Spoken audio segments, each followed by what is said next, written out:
Le Covid chez les footballeurs, mais aussi chez les personnes les plus âgées. De nombreux cas ont été détectés dans des maisons de retraite ces derniers jours, en Aveyron, en Gironde ou en Corse. Plus de 200 foyers de contamination potentiels étudiés à l'heure actuelle, mais la bonne nouvelle, c'est que les EHPAD savent désormais bien mieux lutter contre la propagation du virus. Jean-Gabriel Bourgeois. Pas d'inquiétude à ce stade, martèlent les autorités de santé. Même si l'on observe une multiplication des foyers épidémiques dans les EHPAD, les règles sont les mêmes depuis le déconfinement.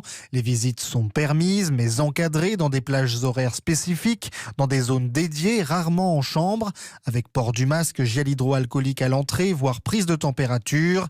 Les directeurs d'établissement ont la possibilité de reconfiner ou de suspendre les visites en fonction de l'évolution de la situation sanitaire.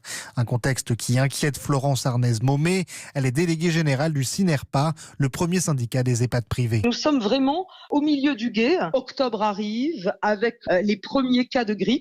Cet hiver, nous allons avoir la difficulté majeure d'avoir à lutter tant contre le Covid que contre la grippe. Et c'est là qu'il va falloir être extrêmement vigilant. Vigilance également pour des personnels épuisés mais qui sont à présent mieux équipés et mieux formés en cas de nouvelle vague du virus. Dernier point de tension concernant les tests. Les EHPAD se plaignent des délais encore trop longs pour obtenir les résultats. Et puis